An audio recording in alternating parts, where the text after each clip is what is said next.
नमस्ते दोस्तों, मनमोहक हिंदी कहानियाँ चैनल में आप सभी का स्वागत है।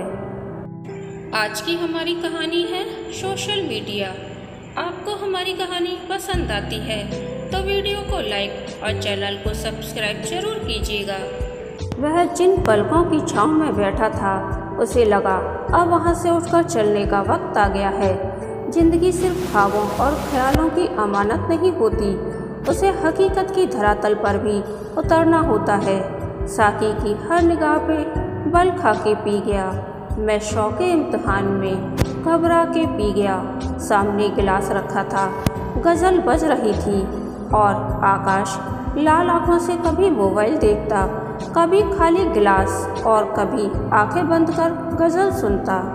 उसे लगा उसकी आंखों से आंसू गिर रहे हैं, लेकिन यहाँ कौन था जो उसके आंसू देखता। और जब देखने वाला कोई नहीं तो पूछने वाला कौन होगा। जिंदगी में अकेले होना शायद सबसे बड़ी सज़ा है। नहीं, अकेले होने से बड़ी सज़ा है अकेलेपन का एहसास होना। अकेला होना और अकेलेपन का एहसास होना दो अलग बातें हैं। अकेले होना जिंदगी की एक उपलब्धि हो सकती है, लेकिन अकेलेपन का एहसास जिंदगी को तोड़ देता है। जबकि अकेले होने के बाद भी अगर किसी के साथ होने का एहसास बना रहे तो जिंदगी जीना मुश्किल नहीं होता। कौन किसे क्या देता और क्या लेता है, गौर से देखें तो बस सुबह शाम रोटी पानी का हिसाब, रहने को एक छत, कपड़े, इंटरनेट, मोबाइल, एक छोटा सा टीवी, ठीक ठाक सेहत और कुछ दवाएं चाहिए और क्या। दोस्त यार हों तो और अच्छा, न हों तो सोशल मीडिया है जिंदगी की हर कमी पूरी करने के लिए। उजाले अपनी यादों को हमारे साथ रहने दो, न जाने किस गली में जिंदगी की शाम हो जाए। आकाश का पसंदीदा गज़ल बज उठा। उसे पता था अभी जिंदगी की शाम दूर है। अजीब बात है, भला कोई अपने जिंदगी और मौत की भविष्यवाणी कैसे कर सकता है।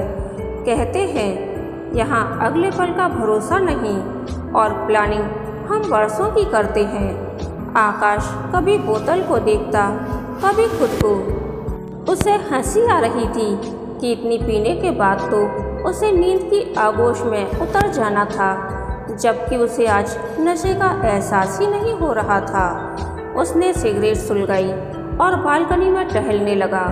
यह जिंदगी इंसान को इतना अकेला क्यों कर देती है, यह सवाल उसके दिलो दिमाग को चैन नहीं लेने दे रहा था। फिर उसने सोचा अकेला तो वह काफ़ी सालों से है, फिर आज यह बेचैनी क्यों।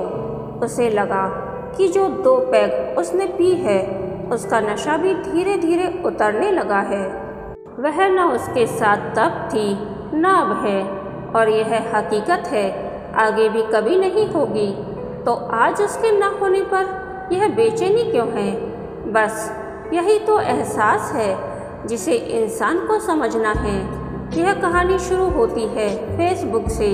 सोशल मीडिया पर खोए हुए लम्हों को ढूंढ लेने की बीमारी एक खतरनाक रोग बन बैठी है। उसे हंसी आई, उसका साथ ही नहीं हुआ तो ब्रेकअप कैसे हो गया। जमी पर तो कुछ था ही नहीं, जो कुछ था वह उसके ख्वाबों ख्यालों की दुनिया थी। उसे लगा इश्क एक बीमारी है। बीमारी किसी से पूछकर तो दस्तक नहीं देती। यही हुआ था उसके साथ। उसे पता था उसकी नींद लैपटॉप में कैद है।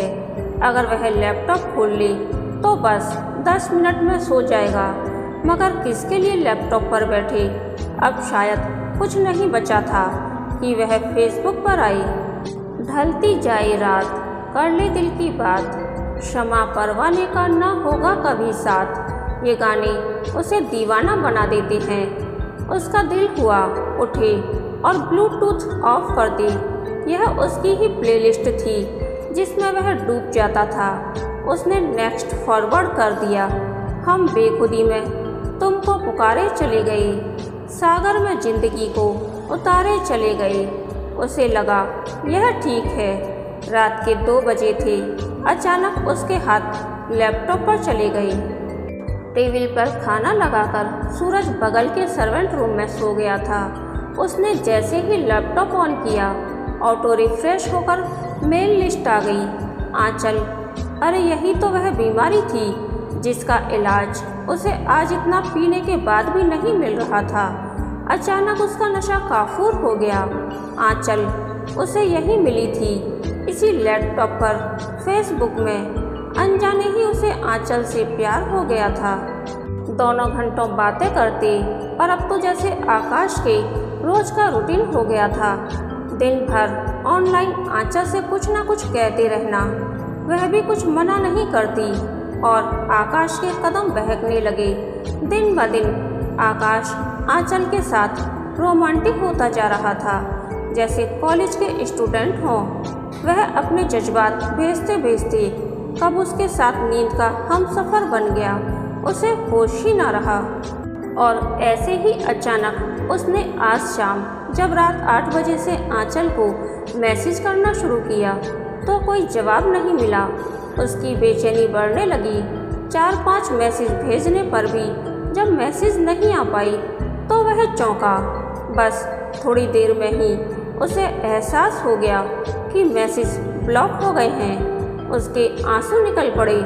आंचल, यह क्या? कुछ बुरा लगा तो मुझे कह दिया होता, मैं खुद ही किसी मोड़ पर ठहर जाता। कम से कम इस तरह बिना बताए मुझे ब्लॉक कर देना तुम नहीं समझोगी आंचल, मैं तुम्हें कितना चाहता हूँ। और अब तो मैं तुम्हारे शहर आकर तुमसे मिलने का प्लान भी बना रहा था। मैंने होटल की बुकिंग भी कर दी थी। ओह, लेकिन नहीं, यह सच था कि आंचल अब उससे बात नहीं करना चाहती। फिर अचानक यह mail, Akash, I am sorry, तुम पुरुष कभी स्त्री और उसकी भावना नहीं समझ सकते। मैंने तुमसे इसलिए बात करना शुरू किया कि मुझे सचमुच तुम डिसेंट और ड्रेसिंग लगे। ज़िंदगी में हल्का फुल्का रोमांस इसे अच्छा नहीं लगता। तुम्हारी बातें मुझे हंसाती और गुदगुदाती रहीं, लेकिन इधर कुछ दिनों से तुम्हारी बातों के उद्देश्य बदल गए और तुम न जाने क्या क्या बहकी बहकी बातें करने लगे। और जब तुमने अपने ख्वाबों में ही मुझसे मिलने, और वह भी होटल में अकेले मिलने की प्रेटेंसी कर डाली तो मुझे रुकना पड़ा। मैं तुम्हारी ख्वाब के आगे एक माँ और किसी की पत्नी भी हूँ। चैट एक बात है, लेकिन उसे हकीकत में बदल लेने का सपना तो हो सकता है, हकीकत नहीं, क्योंकि तब मेरी अच्छी भली चलती हुई ज़िंदगी खराब हो जाएगी। सच कहूँ तो उस दिन मैं हिल गई थी जिस दिन तुमने अपनी बेडरूम फैंटेसी मुझे शेयर की। जानते हो, उस दिन रात के 10 बजे थे और मैं अपने बेटे के सिरहाने बैठी उसके सिर पर पट्टियाँ रख रही थी। वह बुखार से तप रहा था। यह जो सोशल मीडिया है, यह इंसान की असली सूरत कहाँ देख पाता है। तो मैं जो रात में मेरे भीतर ग्लैमर दिख रहा था, उस वक्त मैं भीतर से इस तरह टूटी थी कि मुझे होश नहीं था कि हो क्या रहा है। वह तो शुक्र है मेरे पति इतने अच्छे हैं कि उन्होंने मेरी हालत देख लैपटॉप ऑफ कर दिया। वैसे भी वो मेरी प्राइवेसी में दखल नहीं देते। हमारे बीच न पहले कुछ था न अब कुछ है। यह सब एक सपनों की दुनिया है जो हकीकत नहीं हो सकती। जो खुशी के लम्हे तुमने दिए उसका शुक्रिया। हाँ, अब बस, क्योंकि इसे हकीकत में बदलने की कोशिश मुझे ख़त्म कर देगी। ओह, तो वह गलत सोचता था। हाँ, वह हमेशा गलत ही सोचता है। कितनी दूर निकल जाता है वह किसी का साथ पाते ही। वह जानता है कि उसकी दीवानगी में कोई उसका साथ नहीं दे सकता। उसका नशा उतर गया था। उसने आवाज़ दी, सूरज जरा खाना गर्म कर दो। और सूरज, जो सोने और जागने में फ़र्क ही नहीं जानता था, क्योंकि वह इतने बड़े साहब के यहाँ काम करता था कि बड़े बड़े लोग साहब से मिलने के लिए उसे सलाम करते थे, वह खाना गर्म करने उठ गया। आकाश सोचने लगा, इसका रिवर्स भी तो हो सकता था। अगर वह इस सोशल मीडिया के चक्कर में पड़कर अपनी बेडरूम फैंटेसी को हकीकत में बदलने की कोशिश करता। ओह गॉड, वह भी तो शादीशुदा है और उसकी पत्नी कितना भरोसा करती है उस पर, और उसका घर परिवार कितना प्यार करते हैं सब उसे। अभी उसने कोई गलत कदम उठाया नहीं था। आज के ज़माने में यह जो सोशल मीडिया है, जिसने ख्वाब और हकीकत के फासले को मिटा दिया है। सूरज खाना गर्म करके ले आया। 2 चपाती, मटर पनीर, आलू गोभी की सब्जी। उसे भूख लग गई थी। साहब, कल मेम साहब और रवि भैया आ रहे हैं, फ़ोन आया था। आकाश के कान खड़े हो गए। तुमने मुझे पहले नहीं बताया। वो आप काम में बिजी थे, इसीलिए बोला नहीं। उसे हंसी आई। सूरज, क्या सभी डरते हैं कि कहीं साहब को टोका तो पता नहीं क्या हो। साहब के मूड का कुछ पता नहीं होता। तभी सूरज बोला, पूरा बंगला साफ करा दिया है और दोनों बेडरूम में नई धुली चादर बिछा दी है। कल से रामवती भी आएगी खाना बनाने। बस आपका कमरा बाकी है। पप्पू को बोल दिया है, सुबह ही आकर सफाई कर जाएगा। आकाश ने बड़े प्यार से सूरज को देखा। बहुत समझदार हो गए हो। वह हंसा। आपके साथ काम करना आसान थोड़ी है। आकाश ने कपड़े चेंज कर नाइट सूट डाला।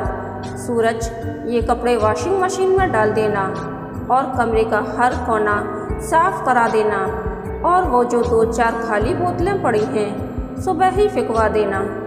साहब, वह सोचने लगा, अगर सूरज ना हो तो उसे कौन संभालेगा। और सुनो, इस छुट्टी में जब घर जाना हो बता देना। वो बच्चों को कुछ सामान भेजना है। अरे साहब, अब क्या भेजना है? सब कुछ तो घर में है आपका दिया हुआ। वह तुम नहीं समझोगे। और अब मुझे सोने दो। आकाश को पता था सूरज सुबह ही रूम साफ करा देगा, लेकिन दिल दिमाग, लैपटॉप और मोबाइल तो उसे ही साफ करना था। उसने हिस्ट्री डिलीट की, मोबाइल के मैसेज क्लीन किए और माइंड को फैक्ट्री रीसेट पर लाने की कोशिश करने लगा। उसके दिल ने कहा, बहुत बड़े हादसे से बचे हो। कहीं फैंटेसी सच हो जाती तो अपने ही आपको क्या जवाब देते। यही वह सपनों का परिवार है जो तुमने 20 साल में बनाया है। इसे ही तुम इस उम्र में अपने 2 मिनट के सुख के लिए दांव पर लगाने चले थे। लेकिन नहीं, यह भी तो एक स्त्री का एहसान था जो उसे बर्बाद होने से बचा गई थी। उसके दिल में आया वह मैसेज करे, थैंक यू आंचल, लेकिन मैसेज ब्लॉक था। उसने फेसबुक वॉल पर लिखा, थैंक्स। नीचे बस इतना लिखा, नथिंग इज़ परमानेंट। तुम मुझसे नाराज़ हो सकते हो, दूर नहीं ए दोस्त। जुदा तो वे होते हैं, खोट जिनकी चाहत में होती है। कहानी के अंत तक बने रहने के लिए धन्यवाद। यह कहानी आपको कैसी लगी प्लीज़ कमेंट करके बताइए।